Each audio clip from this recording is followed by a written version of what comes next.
ఎందుకంటే దేవ్జీకి సంబంధించి వాళ్ళ తమ్ముడి మావోయిస్ట్ అగ్రనేత దేవ్జీ తమ్ముడి కూతురి లేఖ రాసింది. ఏం రాసాదనేది ఒకసారి చూద్దాం.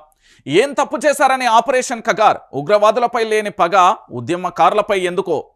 ఏ తప్పు చేశారని ఆపరేషన్ కగార్, ఉగ్రవాదులపై లేని పగ ఉద్యమకారులపై ఎందుకో. ఎందుకంటే పాక్ భారత్కు సంబంధించిన యుద్ధం కొనసాగింది.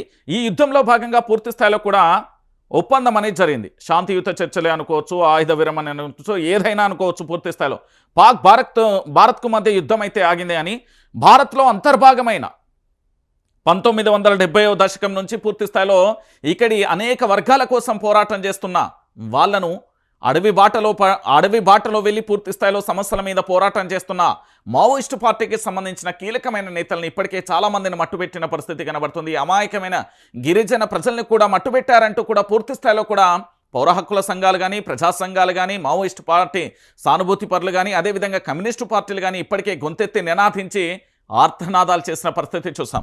సో మొత్తానికి ఏం జరుగుతుంది? మీకోసం ఎన్నో ఏళ్లుగా ఎదురు చూస్తున్నాం, ఇకనైనా ఇంటికి వచ్చేయండి పెదనాన్న. మావోయిస్ట్ అగ్రనేత దేవ్జీ తమ్ముడి కూతురి లేఖ అంటూ కూడా చూడొచ్చు. సోషల్ మీడియాలో వైరల్. రాజకీయాల కారణంతోనే ఉద్యమాన్ని ఎంచుకున్న మీరు ఏం తప్పు చేశారని ఆపరేషన్ కగార్, దౌర్జన్యం చేసే దొరలను గాడిలో పెట్టినందుక, లేక సంతోషాలు వదిలి ఏదో సాధిస్తామని వెళ్ళినందుక? ఇటీవల జరుగుతున్న సంఘటనలు చూస్తే ఏదో ఆందోళన కలుగుతుంది. ఇకనైనా ఇంటికి వచ్చేయండి పెదనాన్న అంటూ కోరుట్ల పట్టణానికి చెందిన మావోయిస్ట్ అగ్రనేత తిరుపతి అలయాస్ దేవ్జీ ఆయన తమ్ముడి కూతురు సుమ రాసిన లేఖ సోషల్ మీడియాలో వైరల్గా మారేది.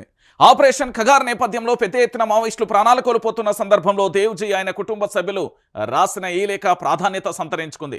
మిమ్మల్ని కలవాలని నాకు ఎప్పటి నుండో అనిపిస్తుంది, దురదృష్టవశాత్తు ఇంతవరకు అవకాశం నాకు రాలేదు పెదనాన్న అంటూ లేఖ ద్వారా సుమ ఆవేదన వ్యక్తం చేసింది.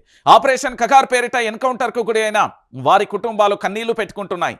ఇటు పాకిస్తాన్, బంగ్లాదేశ్ వంటి దేశాల నుంచి మన దేశంలోకి చొరబడే మన పౌరులను చంపుతున్న వారిపై కన్నా ఈ దేశపు బిడ్డలైన మీపై ఎందుకు ఇలాంటి ఆపరేషన్లు జరుగుతున్నాయో అర్థం కావడం లేదంటూ ఆ లేఖలోని సారాంశం.